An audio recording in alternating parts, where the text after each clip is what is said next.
The current murder laws were first introduced in our courts 500 years ago, and in the words of the government's law advisers, they're a mess.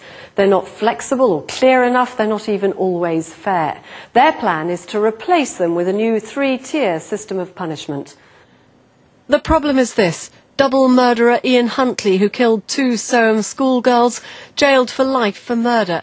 The same sentence as people like Sarah Thornton, who killed her abusive partner after years of provocation. She was later freed on appeal, but those behind today's report believe cases like these should be treated differently.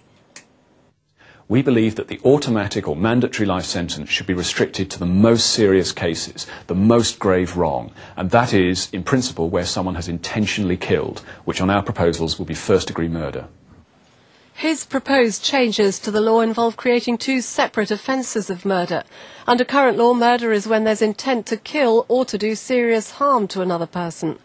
Under the new plans, there'd be a first-tier murder, which would just include intent to kill, and intending to do serious harm would fall into a separate category of second-tier murder, which would also include some current manslaughter offences, like killing with provocation or diminished responsibility.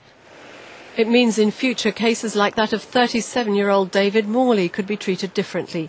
He was savagely kicked to death on London's South Bank a year ago. 4 youths have been jailed for manslaughter, but friends of the dead man wanted them convicted of murder. The fact that 4 of them were convicted of manslaughter versus all 6 of them walking, in one respect, is better. It's better than nothing. It's still not adequate, but under the law that exists, I think that's probably all that could be done. Now, hopefully, the judge will throw the book at them.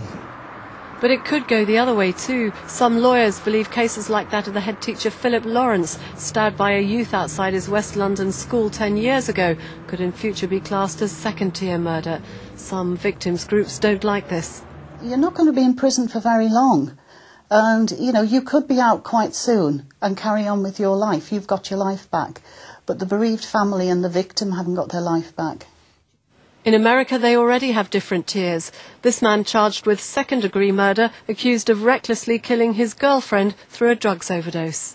I think one can make these moral distinctions and yet still have a criminal justice system that says we are, in fact, holding you accountable for your actions and for actions which are indeed criminal. Here in the UK, the plan is for a 3rd tier of some of the current lesser manslaughter charges, and all these ideas will be consulted on. There is a will in government for change, so it is likely to happen, but don't hold your breath. No final decisions will be made until at least 2007.